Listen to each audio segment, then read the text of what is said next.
ওম শান্তি। আজকে ৫ই জানুয়ারি ২০২৪ আমরা শুনছি প্রাতঃ সাকার বাংলা মুরলী। আজকের মহাবাক্য। এই মহাবাক্যে বাবা বলেছেন, মিষ্টি বাচ্চারা, বাবার যত আধ্যাত্মিক টিচার হও, বাবার কাছে যা কিছু পড়েছ সেসব অন্যদের পড়াও। যদি ধারণা হয়েছে তবে কাউকে বুঝিয়ে দেখাও।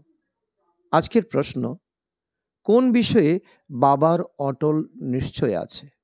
বাচ্চাদেরও সেই কথায় অটল হতে হবে। উত্তর, ড্রামার উপরে বাবার অটল নিশ্চয় আছে। বাবা বলেন, যা পাস্ট হয়ে গেছে তা হলো ড্রামা। কল্পপূর্বে যা করেছিলে তাই করবে। ড্রামা তোমাকে উপরে নিচ করতে দেবে না। কিন্তু বাচ্চাদের অবস্থা এমন হয়নি, তাই মুখ থেকে বের হয়, এমনটা হলে এমন করতাম, জানা থাকলে এই কাজ করতাম না। বাবা বলেন, অতীতকে স্মরণ করো না, ভবিষ্যতের জন্য পুরুষার্থ করো, যেন এমন ভুল আর না হয়। ওম শান্তি। আত্মাদের রুহানি বাবা বসে আত্মারূপী অর্থাৎ রুহানি বাচ্চাদেরকে বোঝাচ্ছেন। বাবা নিজে বলেন, বাচ্চারা, আমি যখন আসি কেউ জানতে পারে না, কারণ আমি গুপ্তরূপে আসি। গর্ভে যখন আত্মা প্রবেশ করে তখন কেউ জানতে পারে না, তিথি তারিখ বের করা যায় না। গর্ভ থেকে বেরোনোর পর তিথি তারিখ বের করে। তো বাবার প্রবেশের তিথি তারিখও জানা যায় না, কখন প্রবেশ করেন, কখন রথে আরোহণ হন, কিন্তু কোনো কিছু জানা যায় না। তিনি যখন কাউকে দেখতেন তখন সে নেশায় চলে যেত, বুঝতে পারত কিছু প্রবেশ করেছে বা কোনো শক্তি এসেছে। শক্তি কোথা থেকে এসেছে? আমি বিশেষ কোনো জপ তপ তো করিনি, একেই বলা হয় গুপ্ত। তিথি তারিখ কিছু নেই। সূক্ষ্ম লোকের অর্থাৎ বতনের স্থাপনা কখন হয় সেও বলা যায় না। মুখ্য কথা হলো মনমনা ভব।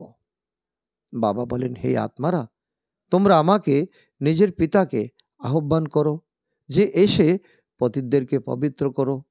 আমরা অনেক দুঃখে আছি, আমাদেরকে সুখের দুনিয়াতে নিয়ে চলো, পবিত্র দুনিয়া রচনা করো।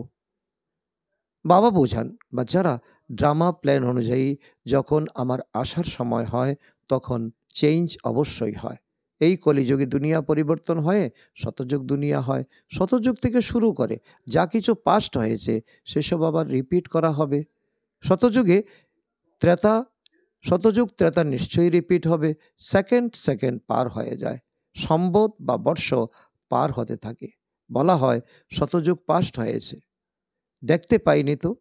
বাবা বুঝিয়েছেন, তোমরা পার করেছ, তোমরাই সবার প্রথমে আমার থেকে দূরে গেছো। সুতরাং এই কথাটিতে বিশেষ মনোযোগ দিতে হবে। আমরা কিভাবে 84 জন্ম নিয়েছি যে পুনরায় হুবহু নিতে হবে, অর্থাৎ দুঃখ এবং সুখের পার্ট প্লে করতে হবে। আধা কল্প সুখ, আধা কল্প দুঃখ।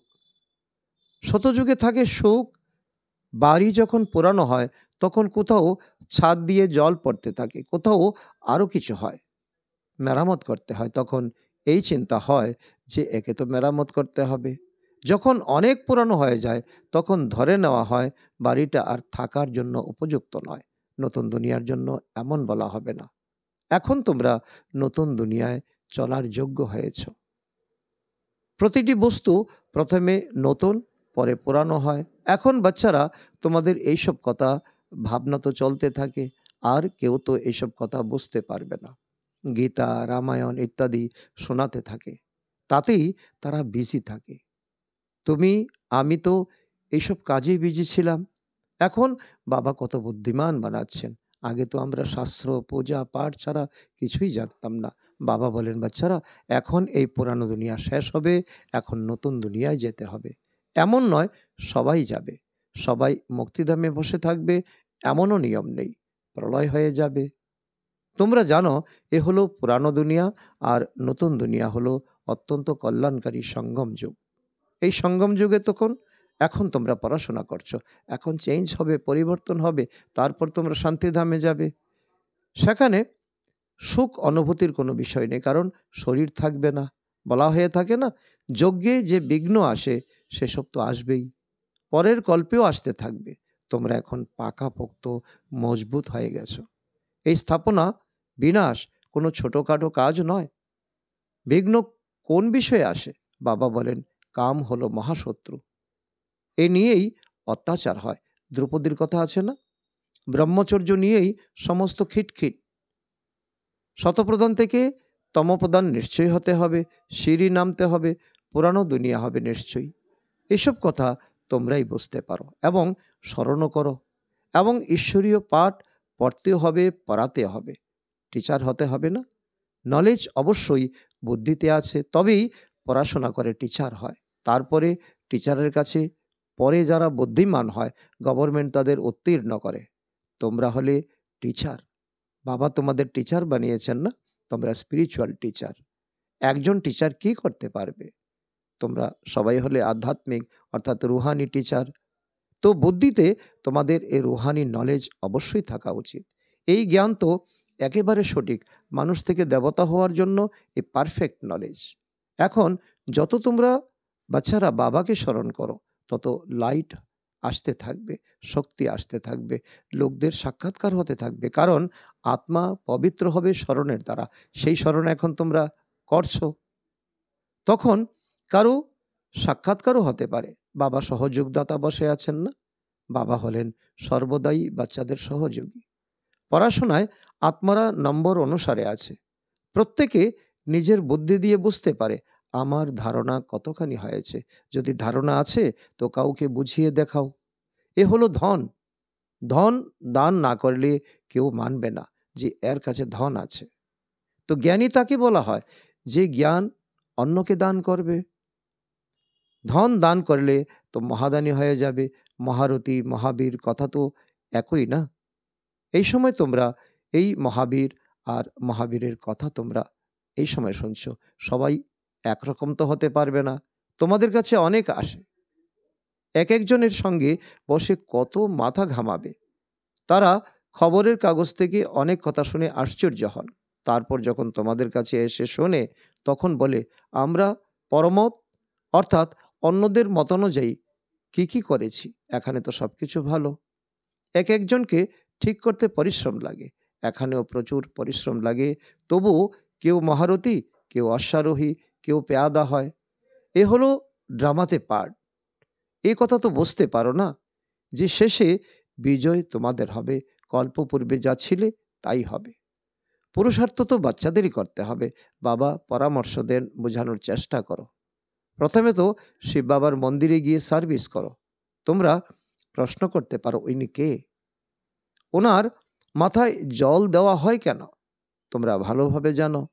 গল্প আছে না, একজন রাঁধুনি গেল উনুন জ্বালবার জন্য আগুন আনতে, আর সেখানে গিয়ে মালিক হয়ে বসলো।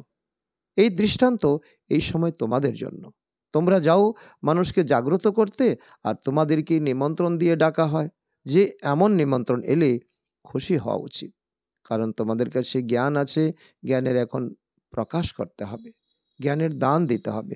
কাশী ইত্যাদি স্থানে বড় বড় টাইটেল দেওয়া হয়। ভক্তিতে এমন অনেক মন্দির আছে, এও এক ব্যবসা। কোনো ভালো মহিলা দেখলো তো তাকে গীতা শ্লোক আউড়িয়ে ভালো ইনকাম করে নিল। এর মধ্যে কিছুই নেই। ঋদ্ধি সিদ্ধি অনেক আছে, অনেকে শেখে। এমন স্থানগুলিতে তোমাদের যাওয়া উচিত, গিয়ে সকলকে জাগ্রত করা উচিত। কিন্তু বাচ্চারা, তোমাদের কখনো শাস্ত্র নিয়ে তর্ক করা উচিত নয়। তোমাদের তো গিয়ে বাবার পরিচয় দিতে হবে যুক্তিযুক্তভাবে। মুক্তি, জীবন মুক্তি দাতা হলেন একমাত্র তিনি। তারই মহিমা বর্ণন করতে হবে। তিনি বলেন, নিজেকে আত্মা ভেবে আমাকে স্মরণ করো।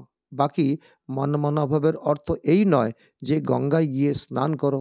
মামেকম শব্দের অর্থ হলো এক আমাকে স্মরণ করো। আমি প্রতিশ্রুতি করছি, আমি তোমাদের সব পাপ থেকে মুক্ত করব। যখন থেকে রাবণ এসেছে তখন থেকে পাপ করা তোমরা শুরু করেছ। পাপ তোমাদের হতে শুরু হয়েছে। তো উচ্চ পদ প্রাপ্ত করার অনেক পুরুষার্থ করতে হবে। পজিশন পাওয়ার জন্য মানুষ রাত দিন কত মাথা ঘামায়, ডিগ্রির পর ডিগ্রি নিতে থাকে, পড়াশোনা করতে থাকে। এও হলো তোমাদের ঈশ্বরীয় পড়াশোনা। এতে কোনো বই হাতে নেওয়ার কোনো প্রয়োজন নেই। 84 চক্র তো বুদ্ধিতে এসে গেছে না? এ কোনো বড় বিষয় নয়। এক এক জন্মের ডিটেল তো বলা হবে না। 84 জন্ম পুরো হয়েছে, এখন আত্মাদের অর্থাৎ আমাদের ঘরে ফিরে যেতে হবে। আত্মা যে পতিত হয়েছে তাদের পবিত্র নিশ্চয় হতে হবে। সবাইকে এই কথাই বলো, মামেকম স্মরণ করো। বাচ্চারা বাচ্চারা বলে, বাবা যোগে থাকতে পারি না। আরে তোমাদের সম্মুখে আমি বলছি, আমাকে স্মরণ করো। আমি টিচার হয়ে এসেছি, টিচারের গুণকে স্মরণ করো। আমি পিতার গুণকে স্মরণ করো। আমি সদ্গুরুর গুণকে স্মরণ করো। তাহলে যোগ শব্দটি তোমরা কেন বলো? স্মরণ করো, ইয়াদ করো। যোগ বলো, তাই তোমরা ভুলে যাও। বাবাকে স্মরণ কে না করতে পারে? লৌকিক মাত পিতাকে কিভাবে স্মরণ করো? এই অভিজ্ঞতা তো আছে না? ইনিও তো মাত পিতা, এইভাবেই তো স্মরণ করো। ইনিও পড়েন, ব্রহ্মা বাবা, সরস্বতীও পড়েন, পড়াচ্ছেন একমাত্র বাবা। তোমরা যত ঈশ্বরীয় পাঠ পড়ো ততই অন্যদেরকে বোঝাতে পারবে। বাবা বলেন, শাস্ত্র পড়ে জপ তপ করে কেউ আমাকে পাবে না। তাহলে লাভ কি? সময় তোমাদের ব্যর্থ যাচ্ছে। সিঁড়িতেও নামতেই থাকো। তোমাদের কোনো শত্রু নেই, তবুও তোমাদের বোঝানো হয় যে পাপ ও পুণ্য কিভাবে জমা হয়। রাবণ রাজ্য হওয়ার পরেই তোমরা পাপ করা শুরু করেছ। এমনও বাচ্চারা আছে যারা নতুন দুনিয়া পুরানো দুনিয়া কি তারা বিষয়টি বোঝাতে পারে না। এখন বাবা বলছেন, অসীম জগতের বাবাকে স্মরণ করো, তিনি হলেন পতিত পাবন। বাকি তোমাদের কোথাও যাওয়ার দরকার নেই। ভক্তি মার্গে পা দুটি সদা ঘরের বাইরে থাকতো।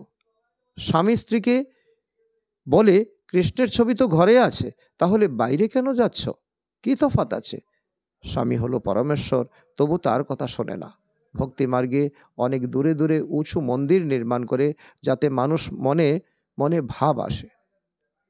তোমরা বোঝাও মন্দিরে কত ধাক্কা খেতে হয়। এ হলো এক রকমের রীতি। শিব কাশীতে তীর্থ করতে যায়, কিন্তু প্রাপ্তি তো কিছুই হয় না ধাক্কা ছাড়া।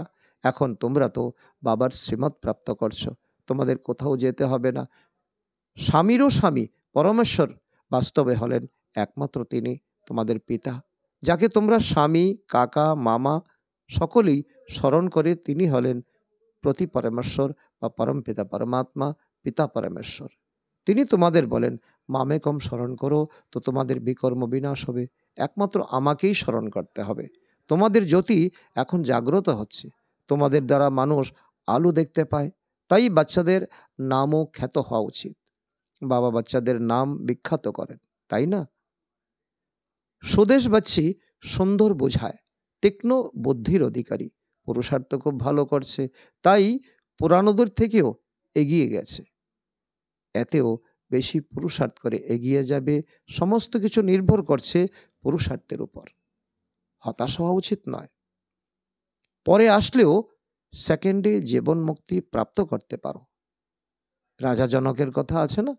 রাজা জনক হয়েও রাজা হয়েও তিনি ঋষি। তিনি ১ সেকেন্ডে জীবন মুক্তির রাস্তা পেয়েছিলেন। দিন দিন অনেকে এমন আসতে থাকবে। ড্রামাতে তোমাদের বিজয়ের পার্ট তো আছেই, বিঘ্নও তো আসবে। বিঘ্ন ছাড়া তো বিজয় পাবে না। অন্য সৎসঙ্গে এমন বিঘ্ন আসে না। এখানে বিকার নিয়েই হাঙ্গামা হয়। কথিত আছে, অমৃত ছেড়ে বিষ কেন খাও? জ্ঞানের দ্বারা এক দেবী দেবতা ধর্মের স্থাপনা হয়ে যায়। সত্যযুগে রাবণ রাজ্য হতে পারে না, কত পরিষ্কার করে বোঝানো হয়েছে। রাম রাজ্যের পাশেই রাবণ রাজ্য দেখানো হয়েছে। তোমরা টাইমও দেখাও। এ হলো সঙ্গম যুগ। দুনিয়া বদলাচ্ছে। স্থাপনা, পালনা এবং বিনাশ করেন একমাত্র বাবা। এ হলো খুবই সহজ, কিন্তু ধারণা পুরো হয় না এবং সব কথা স্মরণে থাকে। বাকি জ্ঞান ও যোগ তোমরা ভুলে যাও। তোমরা হলে উঁচুর থেকেও উঁচু ভগবানের সন্তান। দিন দিন তোমরা সলভেন্ট হতে থাকো। ধন প্রাপ্ত হয়, তাই না? জ্ঞান তোমাদের অনেক বড় ধন। খরচও হতে থাকে। বাবা বলেন, খাজানা ভরতে থাকবে। কল্পপূর্বের মতো তোমরা খরচ করবে। ড্রামা কম বেশি করতে দেবে না। যতটা করেছিলে ততটাই এই কল্পে করবে। ড্রামার উপরে বাবার অটল নিশ্চয় আছে। যা পাস্ট হয়েছে সব ড্রামা। এই ড্রামার মধ্যে স্বয়ং ভগবানও বাধা আছেন। এমন বলা উচিত নয়, যদি এমন হতো এমন করতাম না। এখন সেই অবস্থা আসেনি। কিছু কিছু মুখ থেকে বেরিয়ে যায়, পরে ফিল হয়। বাবা বলেন, অতীতকে স্মরণ করো না, ভবিষ্যতের জন্য পুরুষার্থ করো যে এমন ভুল যেন পুনরায় না হয়। তাই বাবা বলেন চার্ট লেখো, এতে অনেক কল্যাণ আছে। বাবা এক ব্যক্তিকে দেখেছিলেন যে নিজের সম্পূর্ণ জীবন কাহিনী লিখছিলেন। ভেবেছিলেন বাচ্চারা তার থেকে শিখবে। আর এখানে তো শ্রীমত অনুসারে চললেই তোমাদের কল্যাণই কল্যাণ হবে। এটাই হলো পরম শিক্ষা। তোমরাও এই শিক্ষা তোমাদের সন্ততিদেরকে দিতে পারো। এখানে মিথ্যা চলতে পারে না। নারদের দৃষ্টান্ত আছে না? চার্টের দ্বারা অনেক তোমাদের লাভ হয়। বাবা আদেশ করেন, তো বাচ্চাদের সেই আদেশ অনুযায়ী চলা উচিত। আচ্ছা, মিষ্টি মিষ্টি হারানিধি বাচ্চাদের প্রতি মাতা পিতা বাপদাদার স্মরণের স্নেহ সুমন আর সুপ্রভাত। আত্মাদের পিতা তার আত্মরূপী বাচ্চাদের জানাচ্ছেন নমস্কার। আমরা আত্মারূপী সন্তানরা আমাদের মাতা পিতা বাপদাদাকে জানাই স্মরণের স্নেহ সুমন এবং সুপ্রভাত।